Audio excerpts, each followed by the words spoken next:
तो हेलो बच्चों, ये है हमारा लेक्चर नंबर 2। इसके ना हम देखने वाले एक्सरसाइज नंबर 1.1 के सारे क्वेश्चन को हम पूरे क्वेश्चन को सॉल्व कर देंगे। अगर से आपको क्वेश्चन सॉल्व करने के लिए आपको बेसिक सीखना है तो आपको इसका लेक्चर नंबर 1 देखना पड़ेगा, जिसके हमने बेसिक्स पढ़ाया है। ये हमारा चैप्टर नंबर 1 लॉजिक है, एक्सरसाइज नंबर 1.1 का। आज हम क्वेश्चन नंबर 1 देखने वाले हैं। इसके हम पूरे क्वेश्चन सॉल्व करने की कोशिश करेंगे और पूरे क्वेश्चन हो जाएंगे, लेकिन लेक्चर थोड़ा सा लंबा हो जाएगा। यानी state which of the following are statement, बताइए कि statement which of the following are statement, ये स्टेटमेंट है या नहीं। Justify in case of statement state its truth value. चलिए, तो अभी हमको सबसे पहले क्या करना पड़ेगा, ये जो क्वेश्चन है इसको हमारे को देखना पड़ेगा कि ये स्टेटमेंट है कि नहीं है। स्टेटमेंट देखने के एक ही तरीका है कि वो एक तो सही होना चाहिए तो गलत होना चाहिए, और अगर जो वो एक स्टेटमेंट है तो उसकी ट्रूथ वैल्यू निकालिए कि वो सही है या गलत है। देखिए, तो क्वेश्चन नंबर 1 है 5 + 4 = 13, 5 जमा 4 = 13। ये बात झूठ है। 5 जमा 4 तो 9 होते हैं। इसका मतलब ये एक स्टेटमेंट है। हमको समझ में तो आ रहा है, इसके अंदर एक इन्फॉर्मेशन दी हुई है, वो इन्फॉर्मेशन हमारे समझ में आ गई। तो अभी हम क्या बोलेंगे, इट इज़ अ स्टेटमेंट का सॉल्यूशन लिखेंगे इट इज़ अ स्टेटमेंट। मेरे साथ में आपको भी लिखते जाना है। आप 2 मिनट पॉज कीजिए, ये एक्सरसाइज नंबर 1 पर आपने क्वेश्चन नंबर 1 डाला होगा, मेरे साथ में लिखते चलिए। ये सब कसम नोट कीजिए आपकी बुक के अंदर। इट इज अ स्टेटमेंट ये एक स्टेटमेंट है विच इज फॉल्स। क्या है, ये एक स्टेटमेंट है और ये क्या है, फॉल्स है। It is a statement which is false, ये एक स्टेटमेंट है जो कि गलत है। इसके अंदर हम लिखेंगे hence its truth value is capital F है ना। इसकी जो ट्रूथ वैल्यू है वो क्या है, कैपिटल F है। इसकी जो ट्रूथ वैल्यू है कैपिटल F है। अब हम देखते हैं क्वेश्चन नंबर 2। हमने सबसे पहले क्या किया, इसको देखे, जी हाँ ये एक स्टेटमेंट था। हमने फिर देखा स्टेटमेंट सही है क्या, नहीं ये स्टेटमेंट गलत है, यहाँ पे 9 आने को ना था, हमने लिखा विच इज फॉल्स। फिर हमने इसकी ट्रूथ वैल्यू निकाली जो उसके अंदर गया था, state its truth value. Question में दिया हुआ state its truth value, question में इतना दिया हुआ उतना ही करना है। हम देखते हैं क्वेश्चन नंबर 2। x - 3 = 14। हम देखते हैं x - 3 = 14। तो ये देखिए x - 3 = 14 कि आपको कुछ समझ में आ रहा है। x बोले तो यहाँ पे कोई वैल्यू नहीं है, यहाँ पे हम कोई भी वैल्यू रख सकते हैं। अगर से हम यहाँ पे एक वैल्यू रखते हैं, अगर से हम यहाँ पे 1 रखते हैं, x की जगह पे 1 रख दिया और -3, तो 1 - 3 कितना आ जाएगा, -2 आ जाएगा। अगर हम x की जगह पे 5 रख देते हैं, हाँ 4 रख देंगे, -3 करेंगे तो हमारा आंसर 1 आएगा। इसका मतलब कि ये ओपन स्टेटमेंट है, इसका कोई अंदाज़ा नहीं लगा सकता कि क्या ये सही है या गलत है। अभी हमको पता तो नहीं, हमको यहाँ पे x की वैल्यू दी हुई है क्या, नहीं है, तो इसका मतलब क्या लिखेंगे अभी हम,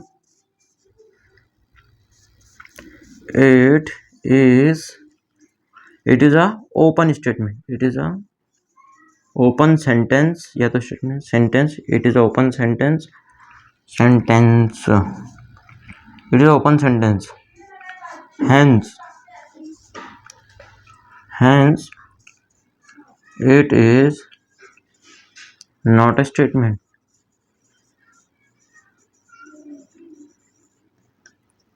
इसका मतलब क्या हुआ, जब ओपन स्टेटमेंट है, जब ओपन सेंटेंस है तो स्टेटमेंट है कि ना।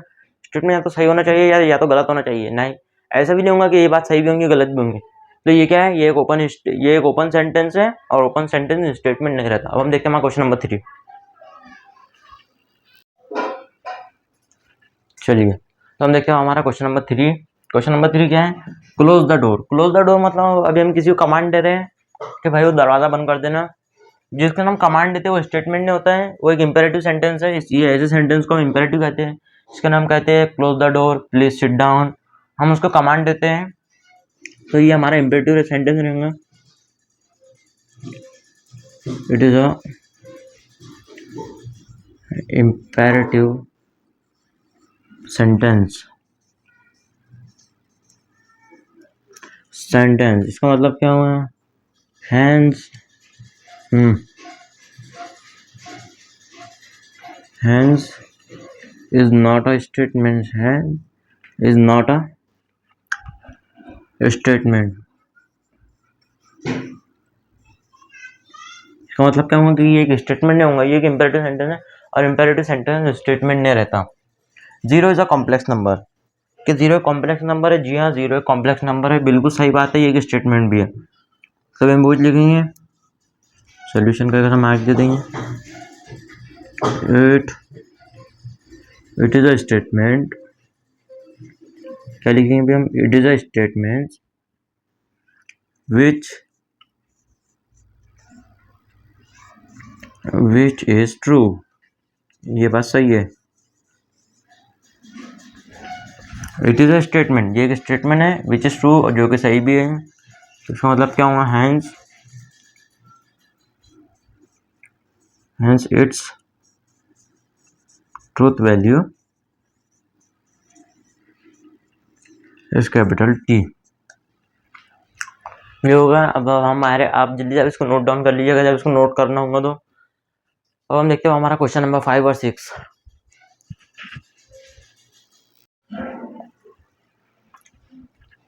जब हमारा क्वेश्चन नंबर होने वाला है 3, क्वेश्चन नंबर 4 और 5, सॉरी 3 बोल दिया। प्लीज गेट मी ब्रेकफास्ट, मुझे जल्दी से ब्रेकफास्ट दीजिए। ये भी एक इंपेरेटिव सेंटेंस है, मैं किसी को कमांड दे रहा हूँ कि मुझको दो ये चीज़। तो ये भी हमारा कैसा रहेगा? आपको इसका solution, it is a imperative sentence, अगर आप लिखते होंगे तो it is a imperative sentence, how hence is not a statement. बोले तो कैसा आपको देखने का? तो सेम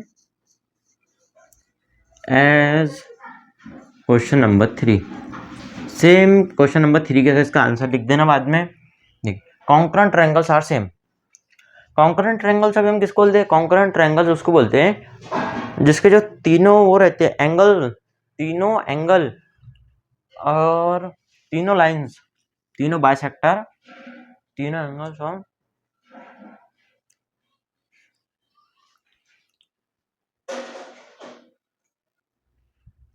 देखिए, कॉन्करेंट ट्रायंगल किसको बोलेंगे? जिसके तीनों भी एंगल और जिसके तीनों भी साइड्स, यानी कि जो होते हैं, एक एंगल होता है जिसके अंदर ये एंगल, ये एंगल, ये एंगल, तीनों एंगल सेम रहने चाहिए। और ये जो साइड होती है, साइड की, ये साइड, ये साइड, ये साइड, एक जो ट्रायंगल जो ऐसा बनता है उसके तीनों एंगल्स और उसके तीनों जो साइड्स है वो सेम होनी चाहिए।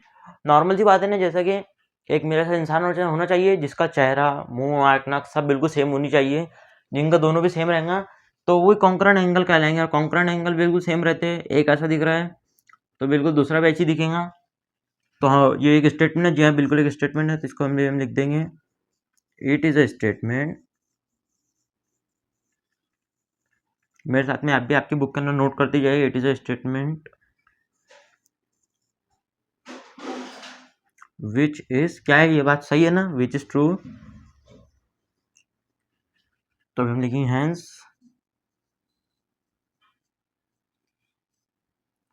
Its truth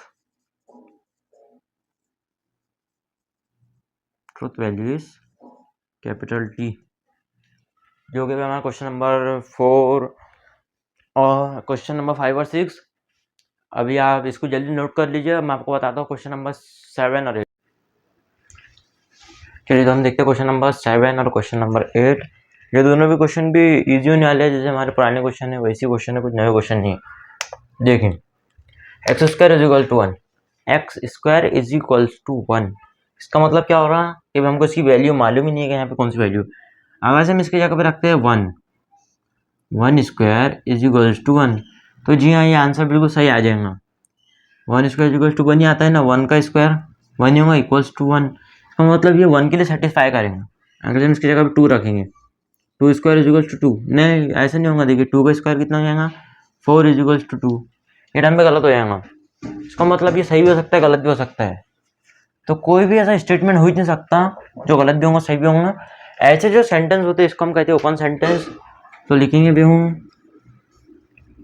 it is a open sentence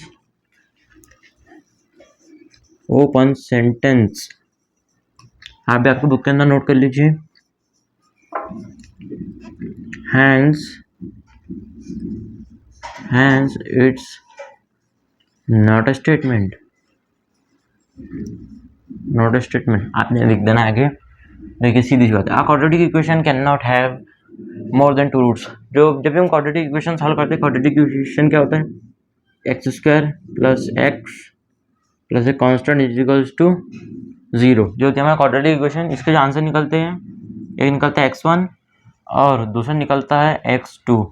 इसके हमेशा दो ही आंसर निकल सकते हैं, तो क्वेश्चन भी हो जाए। ये भी क्वाड्रेटिक इक्वेशन स्टेटमेंट है। एक quadratic equation can not have, उसके बाद में नहीं होते हैं दो से ज़्यादा रूट, दो से ज़्यादा आंसर। तो ये हाँ बिल्कुल सही बात है, उसके बाद में दो से ज़्यादा आंसर नहीं होते हैं। तो चलिए अब हम इसका लिखते हैं आंसर। ये एक स्टेटमेंट है, जी हाँ बिल्कुल अभी आपने देखा होगा। It is a statement, it is a statement लिख देना आपने, स्टेटमेंट विच इज़ क्या है, जो कि सही है, विच इज़ ट्रू। ये एक स्टेटमेंट है जो कि सही है, which is true. Hence its truth value is capital T.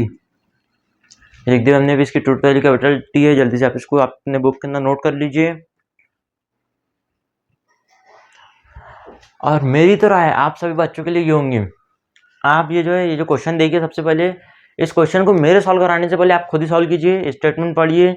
जैसा कि ये अगर आपको कुछ ऐसा नजर आता है तो आप समझ जाइए। अपने पुराने क्वेश्चन के अंदर देखिए, पुराने क्वेश्चन की जो भी आपकी नोट्स होंगी उसके अंदर लिखा होगा it is a open sentence. तो ओपन सेंटेंस से एक स्टेटमेंट नहीं रहता। मेरे क्वेश्चन करने के पहले आप एक बार खुद चेक कीजिए कि क्वेश्चन हम कर सकते हैं कि ये नहीं।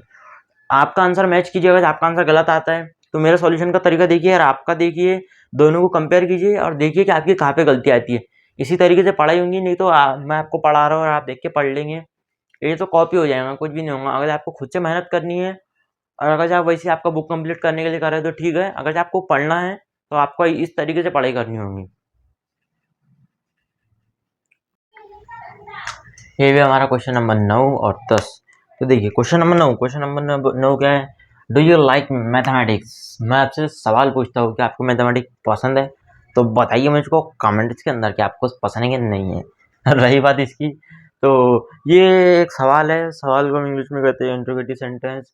और इंट्रोगेटिव सेंटेंस का भी स्टेटमेंट नहीं हो सकता है, क्योंकि आज जो देख रहे हैं, जो बच्चे मेरा वो देख रहे हैं लेक्चर, इसका मतलब कि उनको मैथमेटिक्स का ना इंटरेस्ट होगा इसीलिए देख रहे हैं। लेकिन बहुत सारे बच्चे हैं जिनके मैथमेटिक्स सर के ऊपर से जाता, इसलिए उनके लिए क्वेश्चन वैलिड नहीं रहेगा। इसीलिए अब हम इसको लिख देंगे direct, it is it is an interrogative sentence, it is interrogative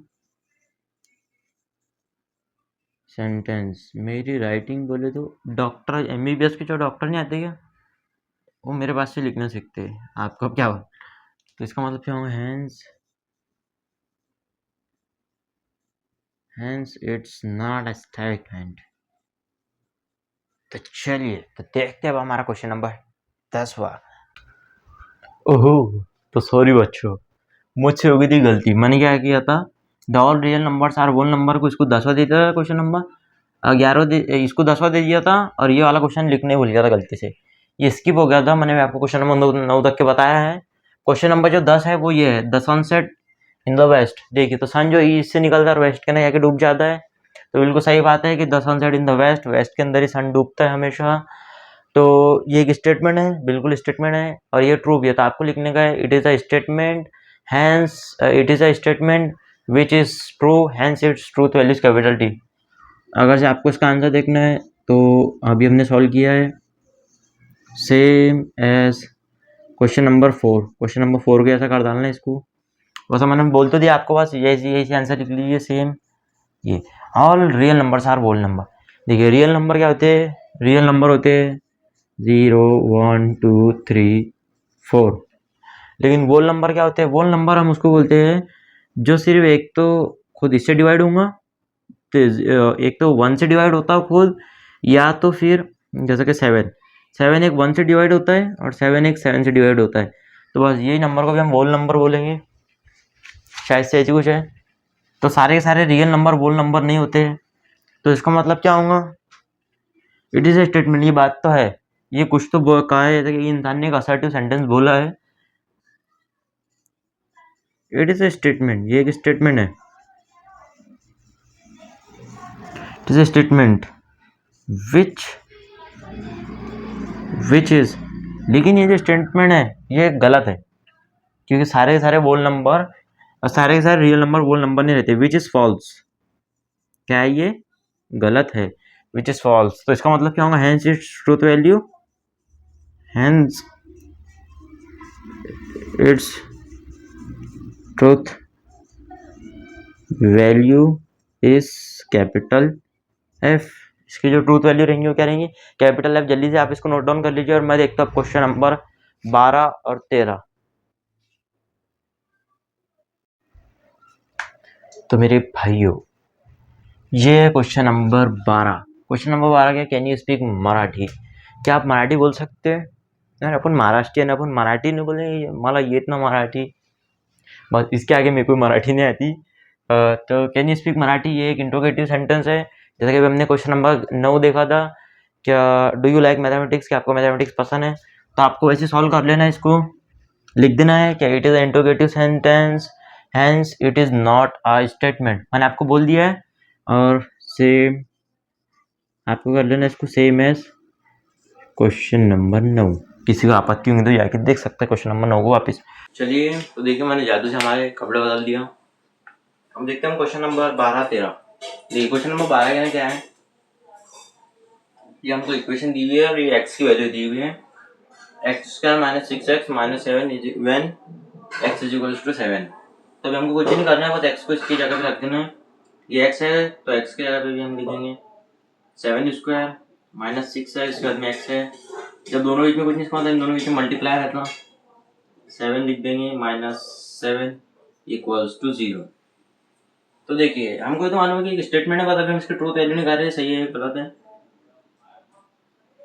अभी हम इसकी निकालेंगे x² कितना, 7 का स्क्वायर कितना निकल जाता है, 39।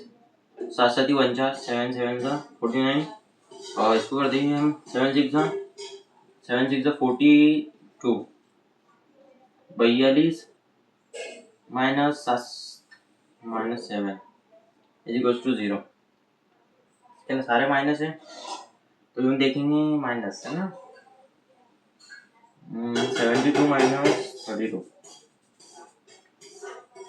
देखिए ये हो जाएंगे 49, जब 49 में से 44 जाएंगे तो बच जाएंगे यहाँ पे 7 - 7, ये 7 से ये 7 जाएगा = 0 इसका, ये 7 - 7 0 हो जाएगा = 0। तब हमको क्या मालूम होता है कि ये एक स्टेटमेंट है। जी हाँ, बिल्कुल स्टेटमेंट दिया हुआ है, सारी बात है, हमको समझ में आ रहा है कि ये इसकी वैल्यू 0 आती है, और ये x की जगह पे अगर हम इसकी वैल्यू x की वैल्यू नहीं रहती थी तो एक ओपन सेंटेंस होता था, x की वैल्यू कुछ भी, लेकिन इसके लिए x की वैल्यू भी दी हुई है। हम लिखेंगे इट इज अ स्टेटमेंट, लिखेंगे it is a statement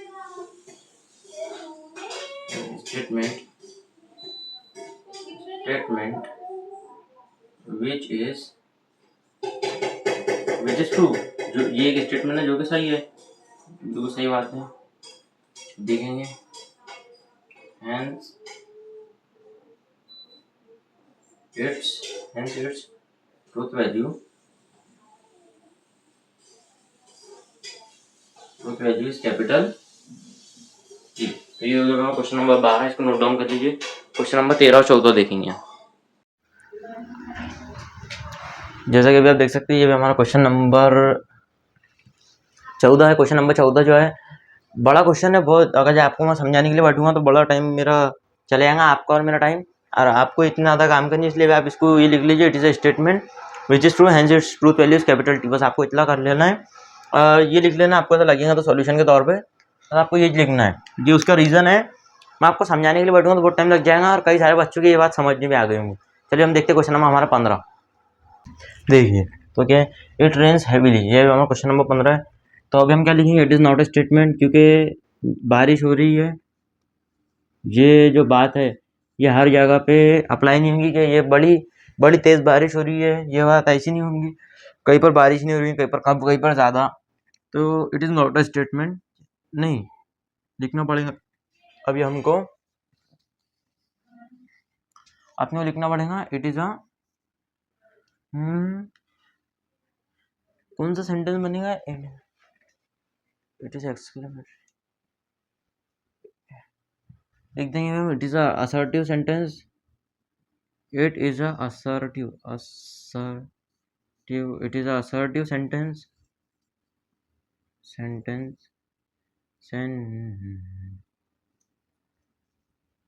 sentence, तो it is a assertive sentence,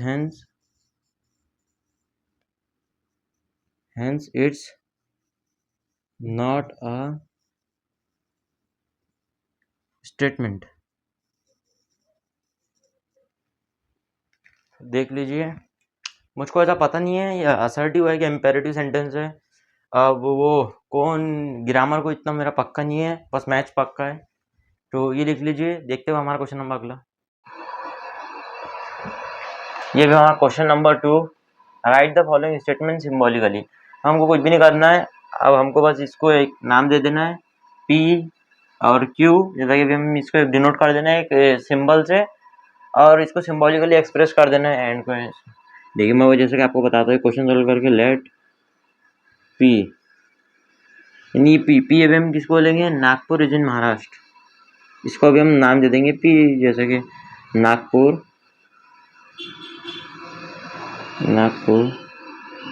is in Maharashtra,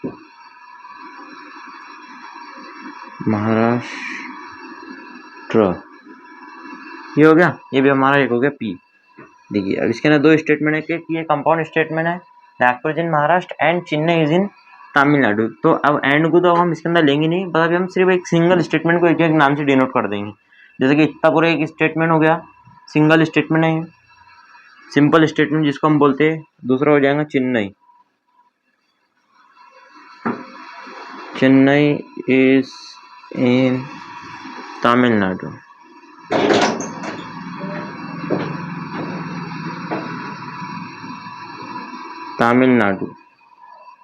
Chennai is in Tamil Nadu, ये हो गया। अब देखिए अब हमको क्या करना है, ये दोनों तो हमने लिख दिया, एंड के साथ में हमको, अगर हमने एक सिंपल स्टेटमेंट लिखा है, दूसरा सिंपल स्टेटमेंट, दो सिंपल स्टेटमेंट से कंपाउंड स्टेटमेंट बन जाता।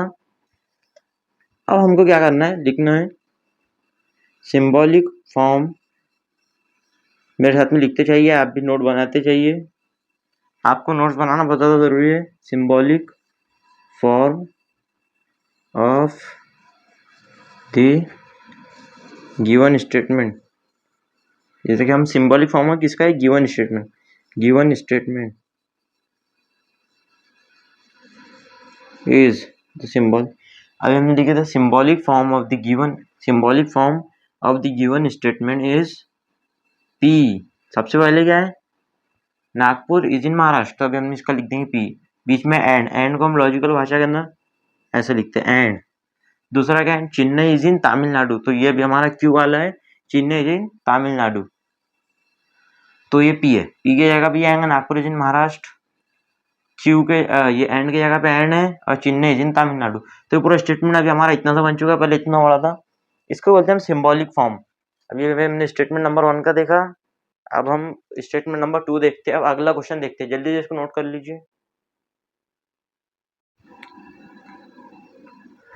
तो देखिए अब हमारा क्वेश्चन नंबर 2 का दूसरा स्टेटमेंट है, द ट्रायंगल इज इक्विलैटरल और आइसोसेलेस। तो वो करना है भी हमको, सबसे पहले सॉल्यूशन के 2 मार्क डालने का है। सॉल्यूशन इसके अंदर सबसे पहले करना है लेट सपोज, सबसे पहले P के अंदर भी हम क्या लिखेंगे, P को लिखेंगे ट्रायंगल इज इक्विलैटरल। वही आप एक काम कर सकते हैं, मेरे साथ में भी लिख सकते हैं, triangle is equilateral.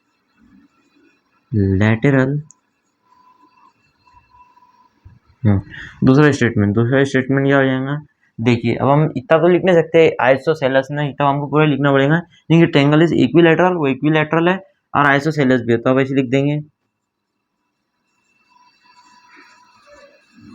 Triangle is isosceles. ये हो गया हमारा एक स्टेटमेंट, ये हो गया दूसरा स्टेटमेंट। अब हम लिखेंगे the symbolic, SYM,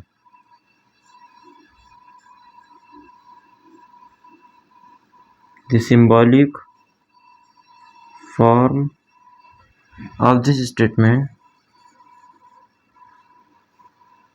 of the given statement, the given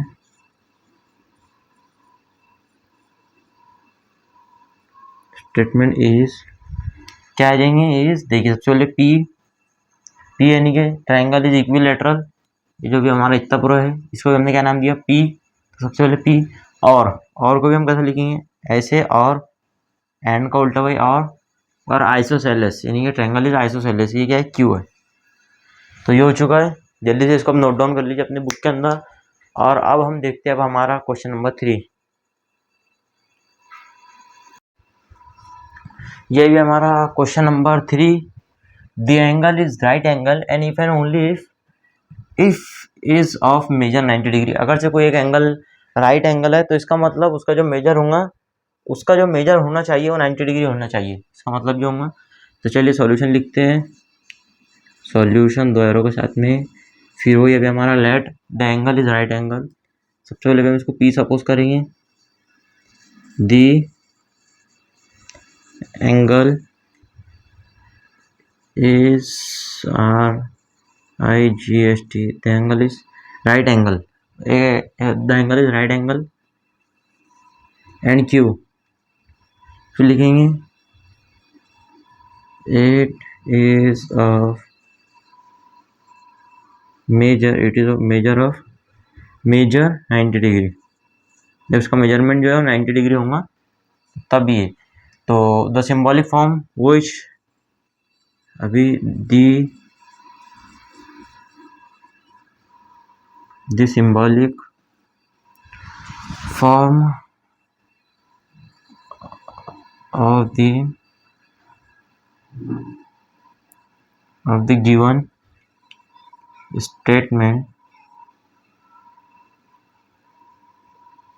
is, देखिए सबसे पहले क्या होगा the angle is right angle, इसको भी हम पी बोल रहे हैं।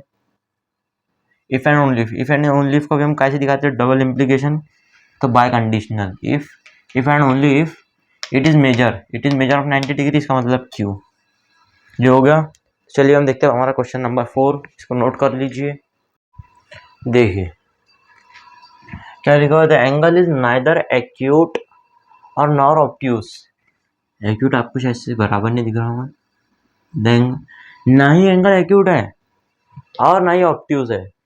तो हम उसका सॉल्यूशन लिखेंगे, सॉल्यूशन लेट लेंगे और P, angle is neither acute, तो ये नहीं एंगल नहीं एक्यूट होता। अभी हमको इसको ना ही नहीं लिखना है, हमको लिखना है कि एंगल एक्यूट, कि angle is acute, angle is acute और नॉर ऑब्ट्यूज। तो अभी हमको क्या लिखना है दूसरा, कि एंगल इज ऑब्ट्यूज। अब आप कहेंगे ये नाइदर और नॉर का आ गया, नाइदर का मतलब ना ही और नॉर का मतलब ना ही होता। तो हम इसका लिखेंगे the symbolic form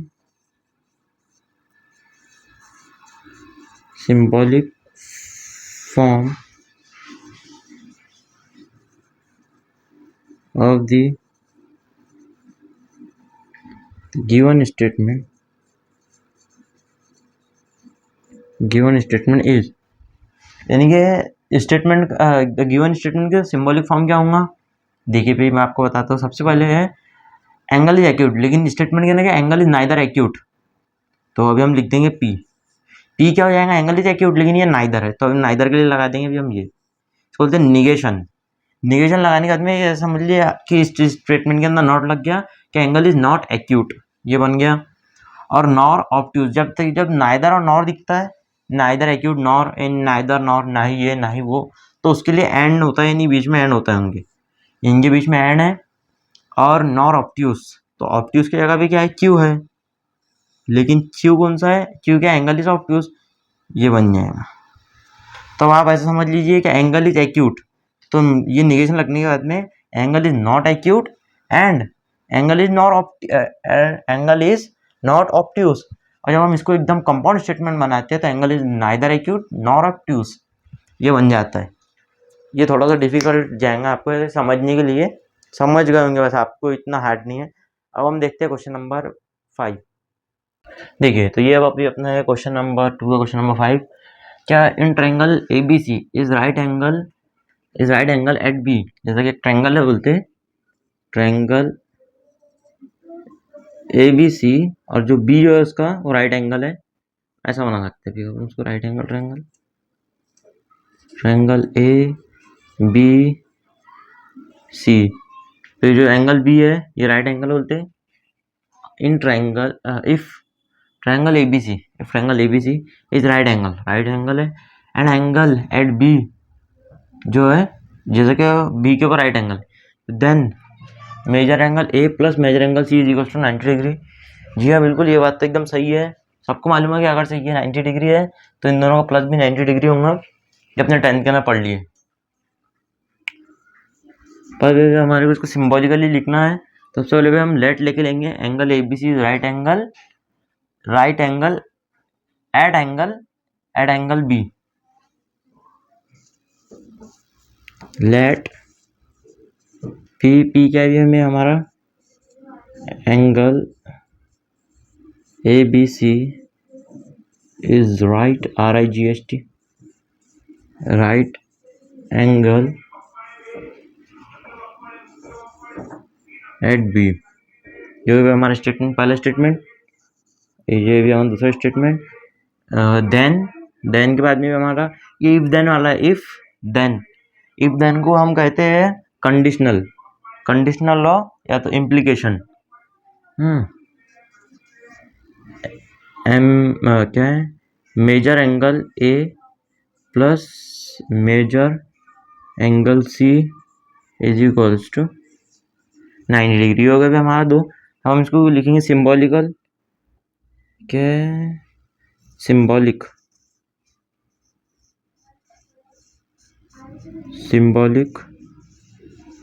form of the given statement is the symbolic form of the given statement is, सबसे पहले हम P लिखेंगे जैसा कि ये दिया हुआ है क्या पहले वाला, और ये है इफ देन एंड और if then and if and only if, तो ये भी हमारा इफ देन है। तीसरा नंबर वाला तो हम इसको लिखेंगे इम्प्लीकेशन Q। तो ये था right the following statement in symbolically, अभी हमने इसको सिम्बॉलिकली लिख दिया। तो चलिए हम देखते हैं हमारा क्वेश्चन नंबर 6, जल्दी इसको नोट कर लीजिए अपनी नोटबुक के अंदर। चलिए तो ये भी हमारा क्वेश्चन नंबर 6 है। हिमा Das has wins gold medal, Hima Das ने जीत चुका है गोल्ड मेडल इंडिया के लिए, इफ एंड ओनली इफ, क्योंकि वो सबसे ज़्यादा तेज़ भागी थी। हाँ सही बात है, तेज़ भागेंगे तो गोल्ड मेडल जीतेंगे। अच्छा स्लो भागने का कोई गोल्ड मेडल नहीं आता, नहीं तो मेरे को मिल जाता था। मैं मजाक नहीं कर रहा हूँ, मैं रनिंग के ना इतना वीक इंसान हूँ। हालांकि बहुत बड़ी हाइट है मेरी, बहुत बड़े बड़े पैर है, बहुत लंबा लंबा भाग सकता था, लेकिन क्या मालूम चाहिए यार बचपन से कभी भाग नहीं। दो let P Hima Das has wins gold medal, ये भी हमारा पी रहेगा। इसको लिख लेंगे अभी हम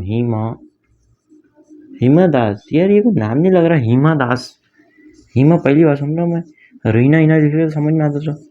Hima Das wins gold medal, Hima Das ने गोल्ड मेडल जीता है। क्लैपिंग हो जाए इनके लिए एक बार बड़ी जोर से। दूसरा लिखेंगे हम क्यू। पहला स्टेटमेंट हो गया and if and only if she runs fast, वो बड़ा तेज भागी थी, शी रन्स फास्ट, जो हो गया। तो अब हमको क्या करना है, सिंबॉलिक फॉर्म लिखने का, इसका क्वेश्चन ही वो है right the symbolic form, right the following statement symbolically. तो अभी अपने को लिखने का है सिंबॉलिक फॉर्म,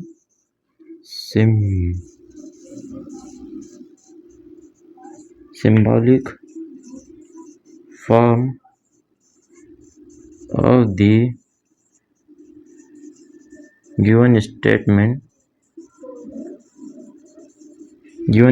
इज, देखिए सबसे पहले आ जाएगा हिमा दास। क्या है? Hima Das has wins gold medal, इसको भी हमने पी नाम दिया है। दूसरा इफ एंड ओनली इफ मतलब बाय कंडीशनल है, लॉजिकल भाषा के इसको हम बोलते हैं डबल इम्प्लीकेशन, दोनों तरफ से है, बड़ा खराब बनता है, दोनों तरफ में इशारे करता है। चलिए तो ये हो गया। अब हम देखिए हमारा क्वेश्चन नंबर 7, ये भी हमारा क्वेश्चन नंबर 7 है। क्वेश्चन नंबर 2 का सब क्वेश्चन 7 है। X is not a rational number, हमको क्या करना है सबसे पहले, अरे लेट तो लिखना भूल गया, सॉरी मेरे बच्चों। लेट पी क्या है? X is not a rational number, तभी हम नॉट नहीं लिखेंगे, नॉट हम निगेशन के जरिए लगा सकते हैं, तभी हम लिखेंगे एक्स इज इर्रेशनल नंबर। ये मेरी मर्जी है, आपने उसको अच्छे से लिखना पूरा। अब हम लिखेंगे क्यू क्या लिखेंगे? बट के आगे इज अ स्क्वायर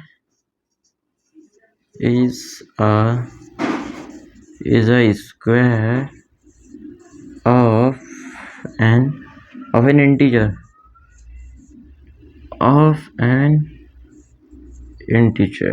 तो सही तो लिख रहा हूँ ना, इंटीजर। तो अभी हमने लिख दिया। अभी हम लिखेंगे इसका सिंबॉलिक फॉर्म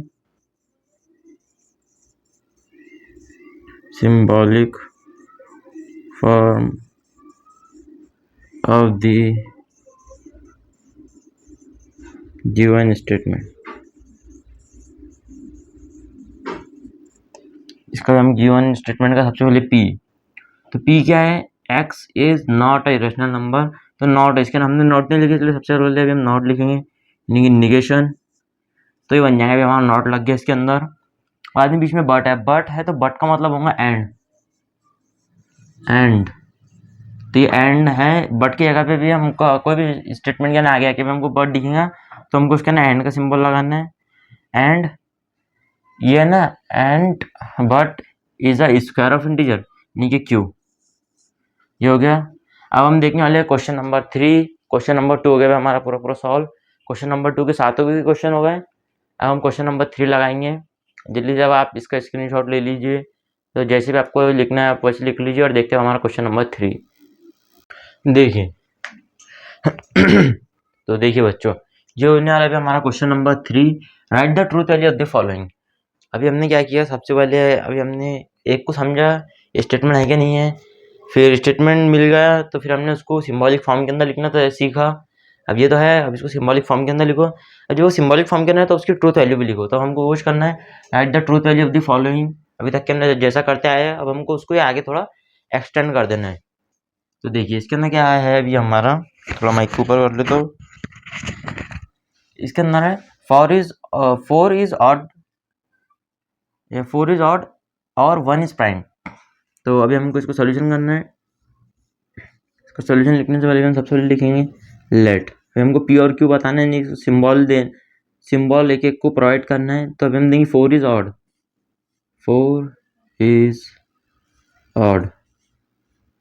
ये भी हमने पहला दे दिया। दूसरे वाला भी हमारा क्यू, दूसरे वाला और क्या आ गया 1 इज प्राइम, 1 इज प्राइम। चलिए तब दोनों अभी हमने एक एक इससे डिनोट कर दिया, बता दिया, सपोज कर लिया। अब हमको सिंबॉलिक फॉर्म लिखने का है। सिंबॉलिक फॉर्म यानी है दी गिवन स्टेटमेंट गलत हो यहाँ,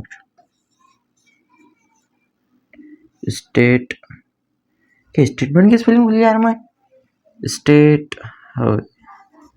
द गिवन स्टेटमेंट आपने लिख डालना, the given statement in symbolic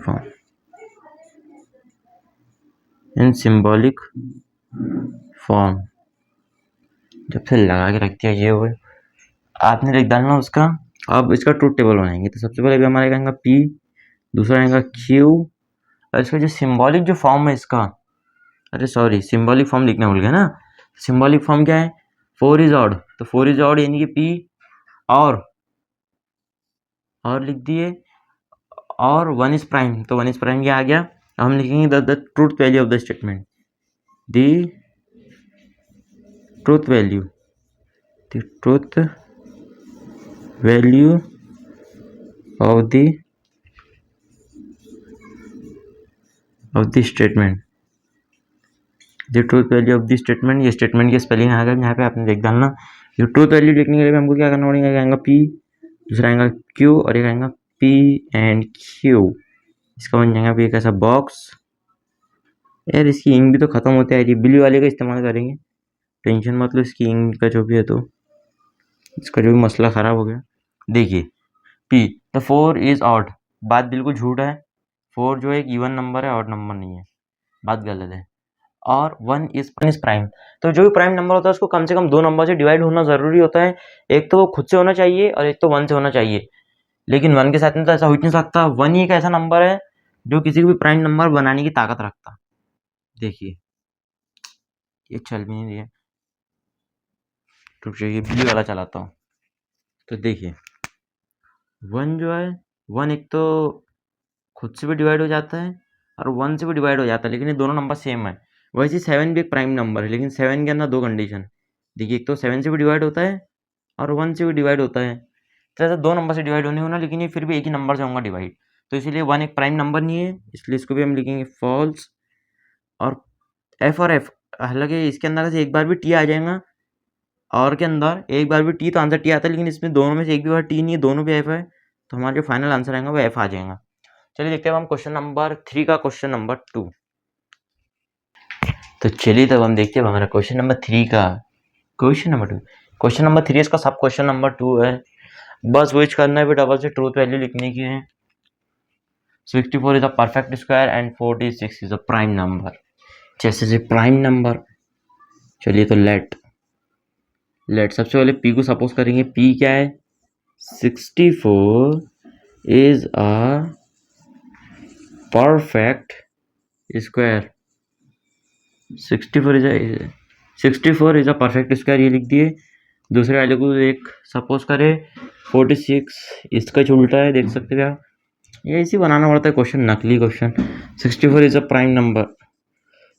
मेरी तो आप माने कि आपको सब आता है बिल्कुल, जिनको नहीं आता वो मेरे साथ में सॉल्व करे, नहीं तो दूसरे बच्चे पहले खुद सॉल्व करे, बाद में मेरे को दिखाए, बाद में मेरा सॉल्यूशन देखे और मेरा सॉल्यूशन देख के उसको मैच करने की कोशिश करे। अब हम लिखेंगे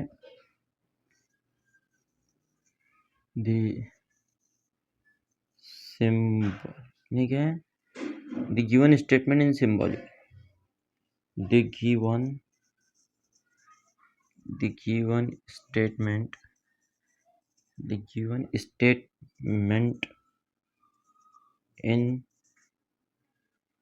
given statement in symbolic, in symbolic form, FORM form. ये हो गया the given statement in symbolic form. क्या हो जाएगा, 64 इज अ परफेक्ट स्क्वायर, कि पी को भी हमने वही माना है, 64 इज अ परफेक्ट स्क्वायर। और एंड का ये mark, and 46 is a perfect square, तो ये हो जाएगा हमारा क्यू। इसके आगे बस अभी हम ये लिख देंगे पी एंड क्यू।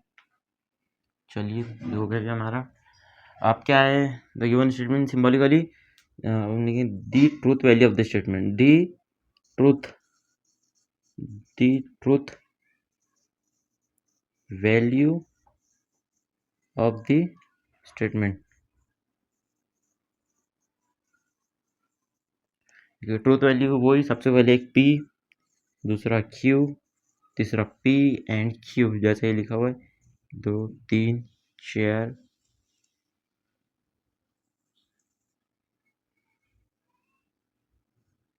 इसको थोड़ा सा पोलियो हो चुका है बॉक्स को, ज़्यादा टेंशन है।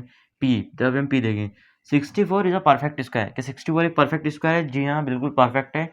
8 अठी 64 होता है, 8 अठी 64, तो एकदम परफेक्ट स्क्वायर है 8 का। तो ये पहली बात तो सही है, इसलिए इसको टी लिखेंगे, ट्रू है। और 46 इज अ प्राइम नंबर, 46 एक प्राइम नंबर नहीं, बिल्कुल भी गलत बात है। देखिए 46 लिखिए, अब इसको देखिए 46 1 से भी डिवाइड होता है, 46 2 से भी डिवाइड होता है, 46 खुद 46 से भी डिवाइड हो जाएगा। 46 जो है और कैसे डिवाइड हो सकता है? 46 जो है वो मेरे ख्याल से 4 से नहीं, तो ये 3 नंबर से तो हो ही जाएंगे डिवाइड, लेकिन 3 नंबर से नहीं, इसने 2 ही नंबर से होने को ना, तो जब एक प्राइम नंबर कहलाता था। तो ये भी अभी हमारा नहीं होगा, इसका मतलब ये फॉल्स है।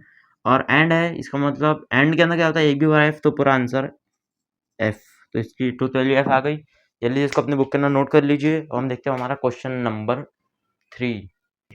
चलिए, तो ये हो चुका है हमारा क्वेश्चन नंबर 3 का सब क्वेश्चन नंबर 3 का क्वेश्चन नंबर 3 है ये। देखो 5 इज अ प्राइम नंबर। सबसे पहले हम विच करेंगे जो हम हमेशा से करते हैं, लेट सपोज। सबसे पहले पी सपोज कर लेंगे। पी क्या है? 5 is prime number, 5 is prime number. और क्यू सपोज कर लेंगे 7 डिवाइड्स 94। क्वेश्चन देखो, बस क्वेश्चन देखते से पी क्यू निकालो, सिंबलिक फॉर्म लिखो। द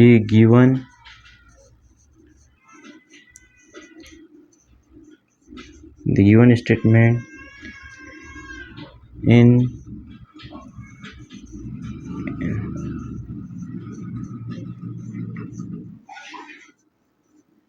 इन सिंबॉलिक फॉर्म क्या हो जाएगा?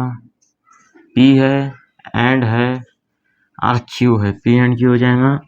इसका भी हम एक बॉक्स बना लेंगे। अरे क्या लिखेंगे? The truth value of the statement.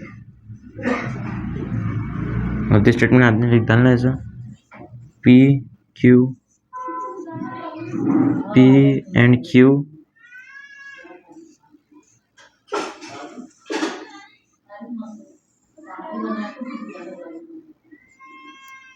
देखिए, P एंड Q। तो सबसे पहले P क्या है? 5 इज प्राइम नंबर। बिल्कुल सही बात है, 5 एक प्राइम नंबर है। अरे सॉरी, यहाँ पे भी हम T लिखेंगे नहीं, ये सही बात है, इसलिए ट्रू लिखेंगे। 7 डिवाइडेड 94। देखते हो एक बार कि 7 94 को डिवाइड कर सकता है। इसका ना क्या है कि 7 डिवाइड्स 94, तो 7 एका 7 बच जाएंगे, 2 24, 7 एका 7, 7 दूनी 14, 7 तिया 7 एका 7, 7 दूनी 14, 7 तिया 21। तो ये बात गलत हो जाएगी, इसलिए इसको भी हम लिखेंगे फॉल्स। और एंड के एक भी बार एफ, तो इसका मतलब पूरा आंसर एफ। चलो बच्चों, ये भी हमारा क्वेश्चन नंबर 3 का क्वेश्चन नंबर 5 वेट करेंगे। हम सबसे पहले इसको एक नाम दे देंगे, लेट पी और क्यू। देखिए, तो पी किसको लेंगे? इफ देन वाला है, ये क्वेश्चन है इफ देन वाला है। इफ के आगे हम ये लेंगे 3 multiplied by 5 is equals to 8, और देन के आगे वाला ये लेंगे 3 प्लस 5 इज इक्वल्स टू 15। तो उसके बाद में वो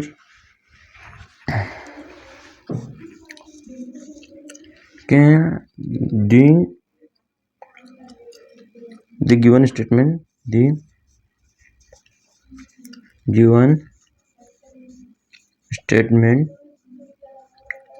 in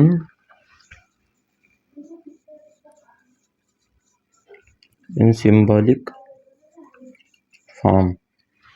ये गिवन स्टेटमेंट का सिंबॉलिक फॉर्म क्या हो जाएगा? सबसे पहले आ जाएगा P if then. If then के अंदर क्या आता है? इसको बोलते हैं इम्प्लीकेशन या तो कंडीशनल। पी इम्प्लाइज क्यू आ जाएगा। इफ देन पहले वाला पी, इफ देन यानी कि इम्प्लीकेशन, फिर में ये हो गया। अब बाद में truth value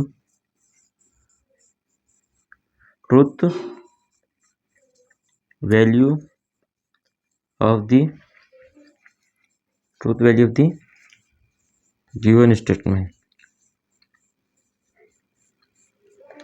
truth value of the given statement कैसे लिखेंगे? वो हमारा एक पी, दूसरा क्यू, फिर एक पी इम्प्लाइज क्यू। देखिए, तो सबसे पहले पी क्या है? 3 मल्टीप्लाइड बाई 5।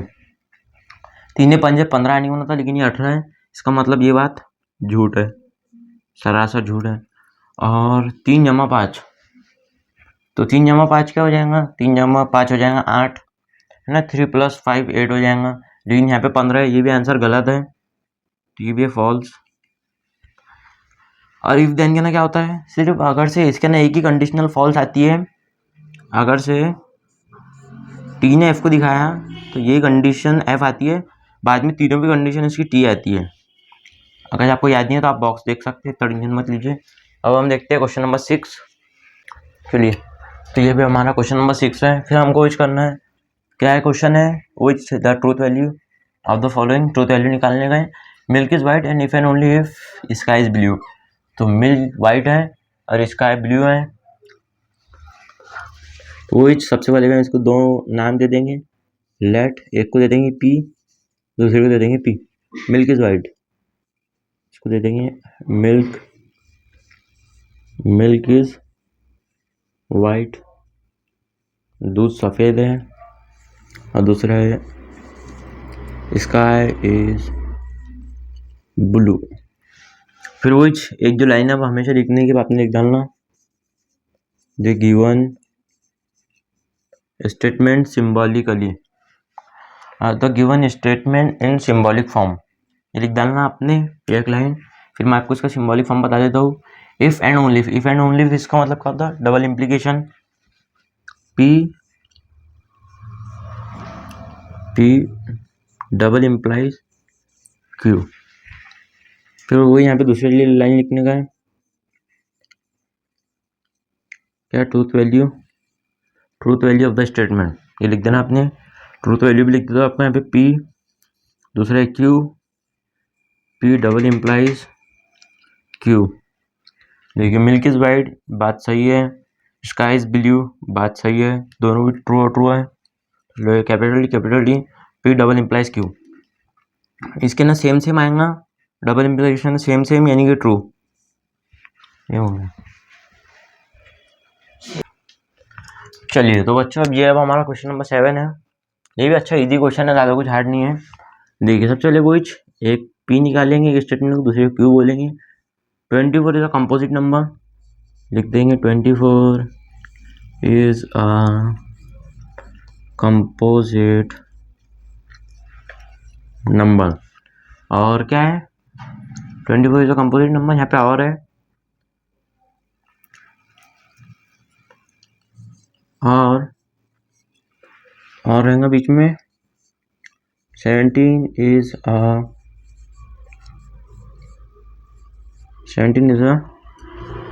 प्राइम नंबर, ये भी हमारे दोनों भी।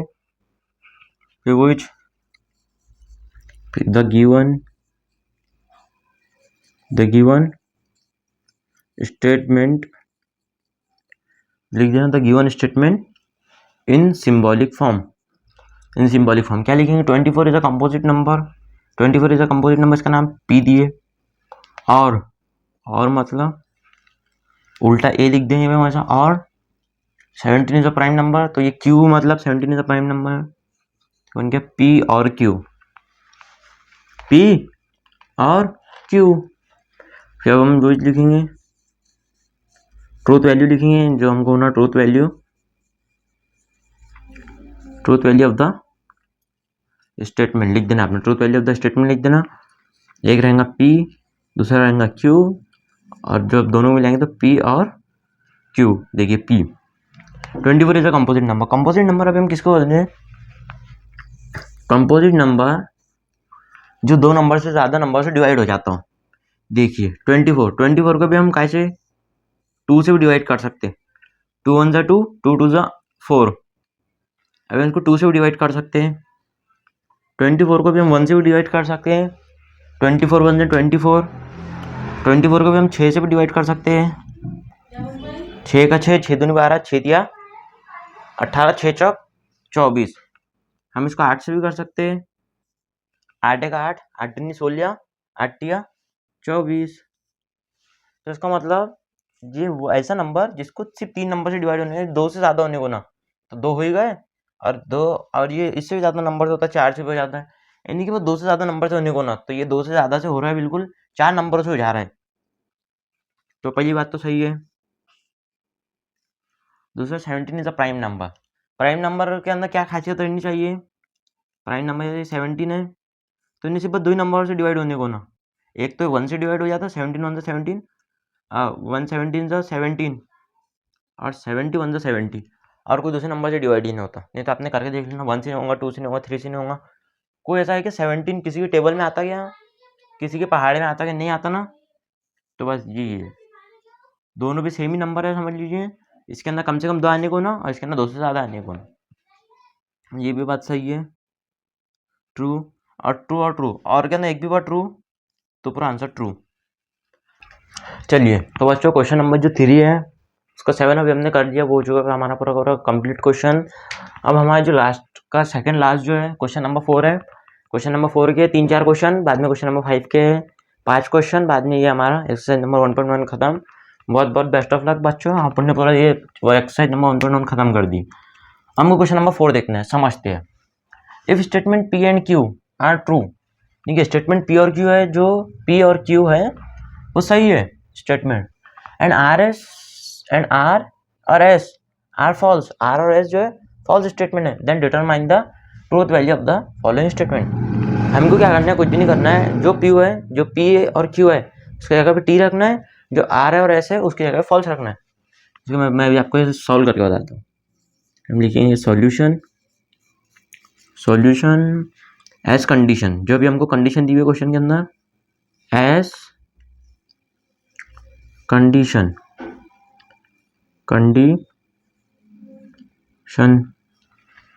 As condition. अभी हमको कंडीशन के हिसाब से क्या लिखना है, लिखेंगे पी और क्यू एंड आर, ये भी हमने लिख दिया। दिस इज इक्वल्स टू, देखिए पी के जगह पे हमको क्या लिखना है, यहाँ पे लिखा हुआ है पी एंड क्यू के जगह पे क्या लिखना है, ट्रू। ट्रू को क्या लिखते हैं हम, कैपिटल टी, और क्यू है तो क्यू के जगह पे भी हम क्या लिखेंगे, टी, जैसा यहाँ पे लिखा हुआ है क्यू के जगह ट्रू लिखने का, एंड जैसा क्वेश्चन में एंड दिया हुआ है, और आर, आर के जगह पे क्या लिखना है, आर और एस फॉल्स, एफ। ये बन गया भी हमारा। अब हम इसको ऐसे सॉल्व कर लेंगे। देखिए टी एच टी रहेगा ब्रैकेट के अंदर, एंड के अंदर एक भी बार एफ है तो आंसर एफ आएगा। यहाँ पे एक बार एफ है, यहाँ पे एफ है, तो ये भी हमारा आंसर आ गया एफ। और के अंदर एक भी बार टी, तो भी हमारा आंसर क्या आएगा, टी। और के अंदर टी है ना, टी और एफ, टी और एफ, तो एक भी बार टी, तो इसके अंदर एक बार टी है, तो इसका मतलब आंसर टी। तो इसका मतलब ये क्वेश्चन का आंसर क्या आ जाएगा, डिटरमाइन द ट्रूथ वैल्यू। इसकी जो ट्रूथ वैल्यू वो है कैपिटल टी है। अब हम इसके नीचे एक लाइन भी लिख सकते हैं, हम इसके अंदर लिख सकते हैं, hence the truth value of the statement is capital T, ये आप लिख सकते हैं। चलिए जल्दी से इसको अपने बुक के अंदर नोट डाउन कर लीजिए, और अब हम बढ़ते हैं क्वेश्चन नंबर 2 के तरफ में। चलिए तो बच्चों ये अब हमारा क्वेश्चन नंबर 2, इसको हम वैसे ही करेंगे जैसा भी हमने इससे पहले किया। सबसे पहले हम लिखेंगे सॉल्यूशन के आते हैं वो लिखेंगे एज कंडीशन, कंडीशन के हिसाब से एज कंडीशन। आप भी मेरे साथ में लिख सकते हैं, बिल्कुल बच्चों इसकी नोट्स बनाना बहुत ज़्यादा ज़रूरी है, इसको कोई ना कोई कहते बुक में लिख लीजिए, बहुत ज़्यादा ईजी, कुछ ज़्यादा हार्ड नहीं है उसके अंदर, एज कंडीशन। तो हम कंडीशन के हिसाब से लिखेंगे, पी इम्प्लाइज क्यू है और आर इम्प्लाइज एस है, इक्वल्स टू, देखिए सबसे पहले क्या है, पी इम्प्लाइज क्यू, तो पी और क्यू के जगह पे क्या लिखने का, ट्रू, तो टी इम्प्लाइज टी ऐसा लिख देना है, और आर इम्प्लाइज एस, आर और एस क्या फॉल्स है, तो एफ, आर की जगह पे एफ और एस की भी जगह पे एफ, दोनों फॉल्स, इक्वल्स टू, देखिए टी इम्प्लाइज टी, इम्प्लीकेशन के ना क्या होता है, इम्प्लीकेशन के अंदर सिर्फ एक ही चीज़ फॉल्स आती है, वो है T implies F, T implies F, ये जब हमारा एक आंसर निकलता है बाद में, बाकी ये तीनों पे कंडीशन एफ तीनों पे कंडीशन टी निकल दे, तो टी ने टी को दिखाया, सही बात है, और एफ ने एफ को दिखाया, ये भी बात सही है, हाँ सही है, सॉरी यहाँ पे भी टी आएगा। और देखिए टी और टी, तो टी और टी यानी और के ना एक भी बार टी, तो टी से आना है, इसके अंदर दोनों भी टी है, तो ये टी। ये हो गया भी हमारा क्वेश्चन। अब हम वही लिखेंगे, यहाँ पे लिख देते हैं लाइनों, hence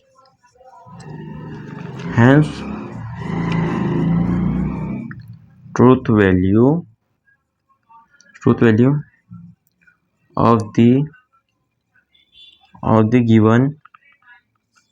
of the given statement is capital T. चलिए तो ये हो गया, जल्दी इसको नोट डाउन कर लीजिए अपनी बुक के अंदर। अब हम देखते हैं क्वेश्चन नंबर 3। चलो बच्चों, तो ये अब हमारा क्वेश्चन नंबर 3 होने वाला है, तो हम सॉल्व करते हैं।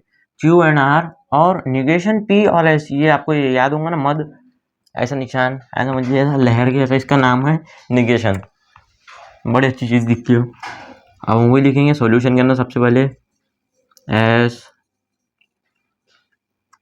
एस कंडीशन, ये लिख दिया एस कंडीशन, फिर लिख देने का क्यू एंड आर और negation P and S.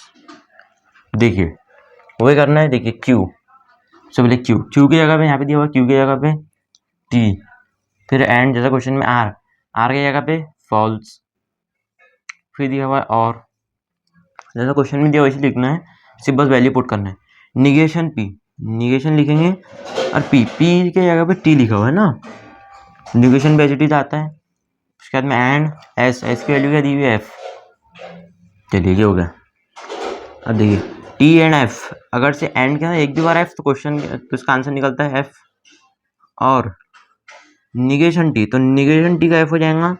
Negation के ना क्या होता है, निगेशन टी का क्या बन जाएगा, एफ बन जाएगा, और निगेशन एफ का क्या बन जाएगा, टी बन जाएगा। उलट काम हो जाता है, ऐसे का ऐसा, ऐसे का निगेशन से ही बन जाता, टी को निगेशन लग जाता एफ, और एफ को निगेशन लग जाता टी एफ, तो वैसे हो जाएगा निगेशन टी का एफ बना दिए, एंड एफ एंड एफ, सीधी सी बात है एफ हो जाएगा, और एफ और के ना एक भी बार टी तो टी, लेकिन इसके ना एक भी बार टी नहीं है, इसके अंदर दोनों बार एफ है, इसका पूरा आंसर एफ ही आएगा। अब हम वही लिखेंगे जो भी हमारी एक लाइन है, हमारी लाइन अभी हम छोटी सी लाइन कहाँ पे लिख देंगे, यहीं पे लिख देते हैं, यहाँ पे लिख देंगे hence truth value of the statement is capital F. चलिए अब हम देखते हैं हमारा क्वेश्चन नंबर 4। चलिए तो ये अब हमारा क्वेश्चन नंबर 4 है, P implies Q and negation R. ये तो हमको ऐसे लिखना पड़ रहा है, इसलिए हमने इसको मिटाया इतनी। एज कंडीशन, चलिए सॉल्यूशन शुरू करते हैं। सॉल्यूशन एज कंडीशन वही, सबसे पहले भी हमारा इधर आएगा question, P implies Q and negation R, जैसे जैसे क्वेश्चन लिख दिए, फिर हमारी वैल्यू पुट करिए। मेरे साथ में आप भी कीजिए, एक काम कीजिए, वो इस वीडियो को पॉज कीजिए, आप इसके अंदर सारी वैल्यू पुट करिए, और फिर जो आपका आंसर निकलेगा उस आंसर को मेरे आंसर के साथ में मैच करने की कोशिश कीजिए। चलिए तो अपनी वीडियो को पॉज करिए, कैसे करने का होगा। तो सबसे पहले हम देखेंगे पी, तो देखिए पी की जगह पे क्या लिखने का, टी लिखने का है, जैसे दिया हुआ है यहाँ पे, पी इम्प्लाइज क्यू की भी जगह पे टी आएगा, एंड और निगेशन सेम आएगा, और आर के जगह पे क्या आएगा, एफ आएगा।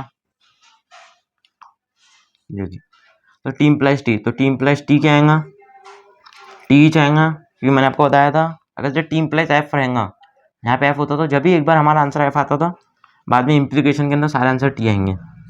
एंड निगेशन एफ का क्या बन जाएगा, निगेशन एफ, मैंने अभी आपको बताया निगेशन एफ है, तो इसका मतलब ये बन जाएगा फिर हमारा टी, और टी एंड टी क्या आ जाएगा, एंड के एक भी बार एफ तो एफ आ जाएगा, लेकिन इसके एक भी बार एफ नहीं है, दोनों भी टी है, इसलिए अभी हमारा आंसर टी यानी कि ट्रू है। तब हम लिखेंगे hence truth value of the statement is capital T. चलिए जल्दी से इसको अपनी बुक के अंदर नोट कर लीजिए। अब हम देखने वाले हैं क्वेश्चन नंबर 5। चलिए तो ये अब हमारा क्वेश्चन नंबर 5 है, जल्दी कर लेते हैं हम, क्योंकि सारे क्वेश्चन एक ही टाइप के, इसलिए बहुत स्पीड में हो जाएंगे। ये इसको एज कंडीशन सॉल्यूशन के अंदर सबसे पहले लिखेंगे, फिर अभी हमारा ऐसी negation R double implies P, वो मेरे साथ में बोलते भी जानना है, इम्प्लाइज निगेशन क्यू, फिर हमको रखना है सबसे पहले निगेशन, आर के जगह पे एफ रखना है जैसा दिया हुआ है, मैं आपको हर बार बोल भी नहीं सकता। पी के जगह पे टी रख देंगे, इम्प्लाइज निगेशन क्यू के जगह पे भी टी आएगा, देखिए निगेशन एफ का टी बन जाएगा, नॉर्मल सी बात है। डबल इम्प्लाइज टी आ जाएगा और इम्प्लाइज निगेशन टी का एफ बन जाएगा। और देखिए टी डबल इम्प्लीकेशन टी, तो जब भी ये डबल इम्प्लीकेशन के अंदर दोनों भी साइड सेम रहनी चाहिए, इधर भी टी है इधर भी टी है, टी है टी चाहेगा और टी इम्प्लाइज एफ। देखिए ये होती है कंडीशन, इम्प्लीकेशन के ना एक जो कंडीशन बनती है टी इम्प्लाइज एफ, टी जब एफ को दिखाएगा उंगली, जब टी जब एफ को उंगली दिखाएगा तो जब जाके अब हमारा आंसर आएगा एफ। अगर यहाँ पे एफ की जगह पे एफ इधर रहता और टी इधर रहता यानी एफ इम्प्लाइज टी, तो भी आंसर टी ही बनता। तो अब लिख देंगे has the truth value of the statement is capital F. चलिए तो देखते हैं हमारा क्वेश्चन नंबर 7।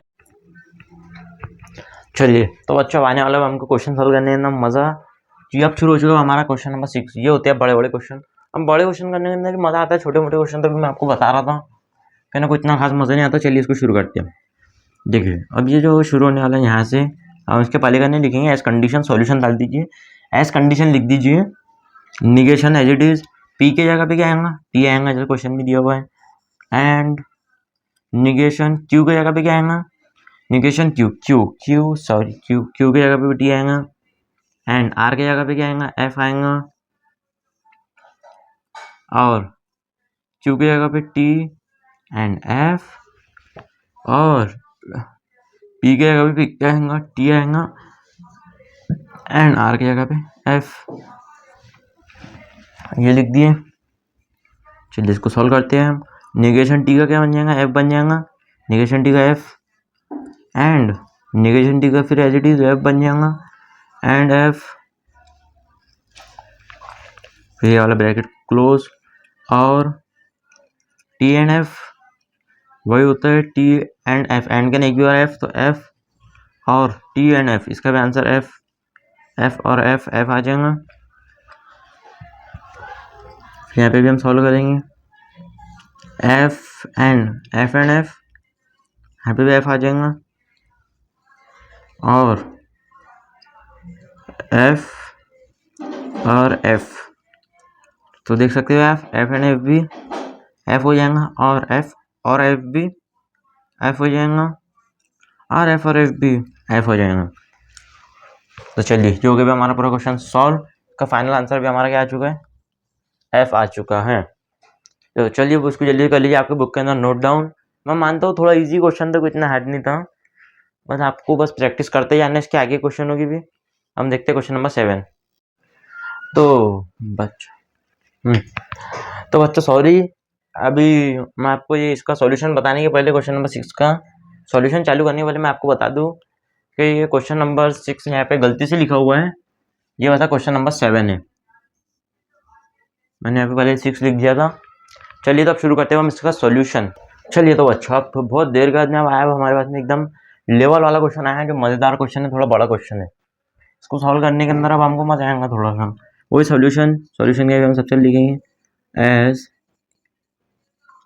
कंडीशन लिख देंगे। एज कंडीशन के आदमी पूरा क्वेश्चन लिखने की हमारे पास में जगह नहीं है, इसलिए हम यहीं से सॉल्यूशन शुरू कर देंगे। देखिए सबसे पहले square bracket, round bracket, negation P की जगह पे हम क्या पुट करेंगे टी है, पी के जगह पे टी है, एंड क्यू के भी जगह पे टी आ जाएंगे, तो बंद कर देंगे। फिर करेंगे एंड निगेशन आर की जगह पे एफ, ये फिर और as it is square bracket round bracket Q के जगह पे टी, अरे सॉरी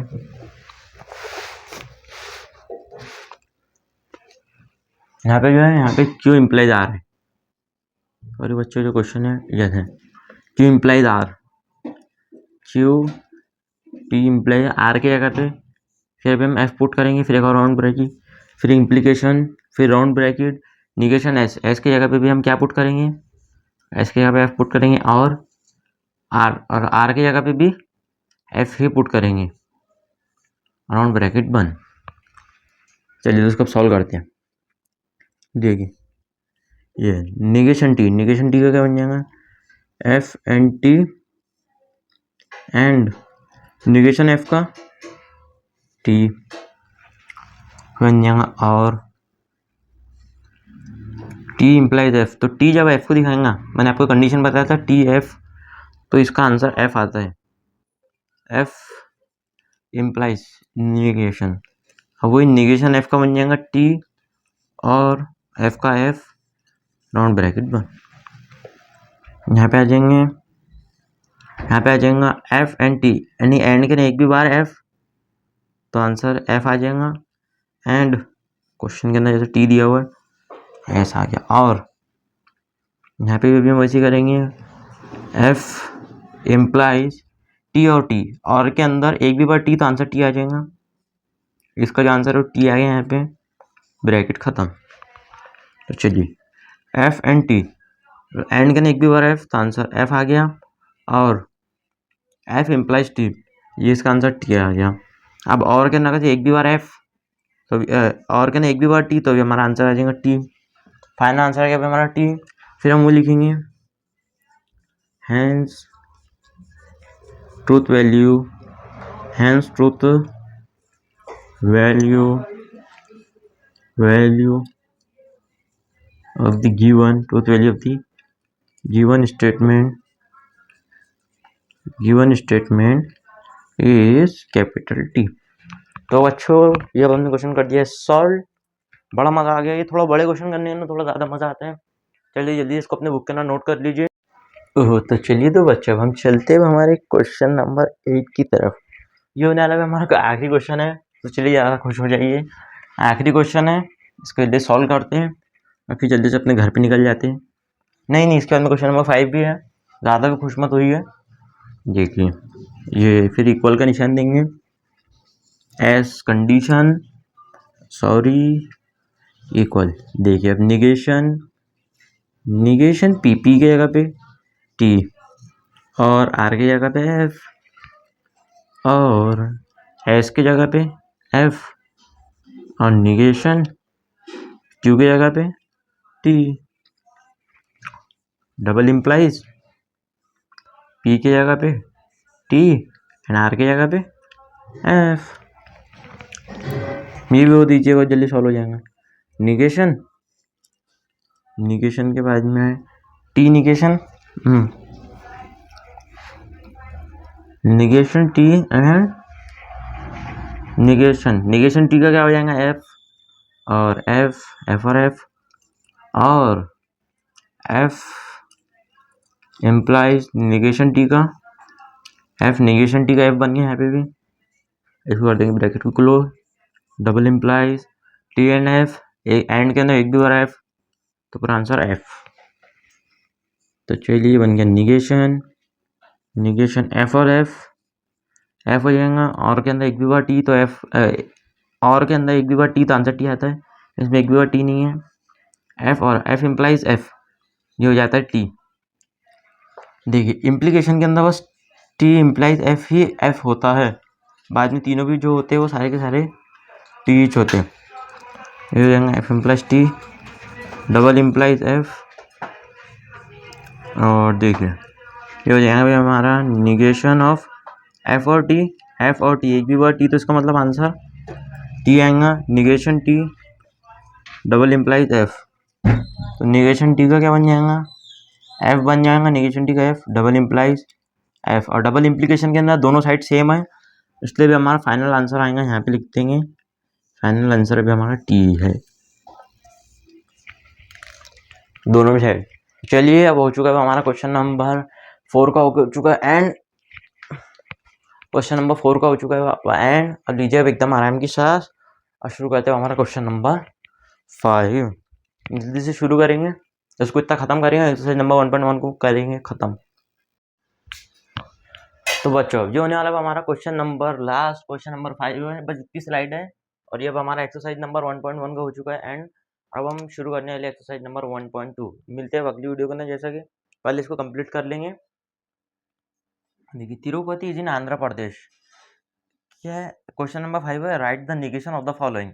निगेशन का मतलब होता है नॉट, निगेशन का मतलब होता है नॉट, और इसको हम लॉजिकल भाषा के अंदर से लिखते परिंदे के पर के जैसा। ठीक है, तिरुपति इज इन आंध्र प्रदेश, तो हमको इसका उल्टा बना देना है।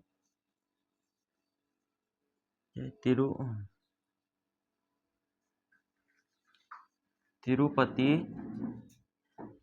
इज नॉट इन आंध्र प्रदेश।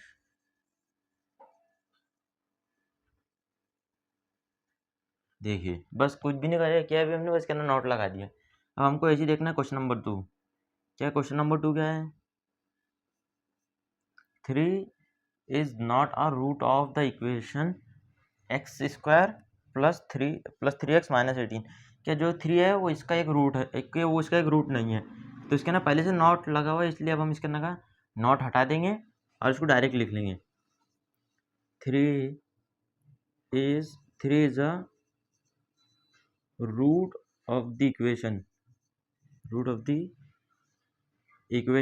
ये इक्वेशन अभी आपने लिख डालना, x square plus 3x minus 18 is equal to 0। ये हो गया, बस नॉट हटा दिया, नॉट नहीं रहेगा तो नॉट लगा दे। Under root of 3 is a rational number, इसका भी वही होंगे, under root of 3 is not a rational number, polygon A B C D E is a pentagon, तो वही जिसके अंदर भी हमको नॉट लगा देना है। Polygon A B C D E is not a pentagon.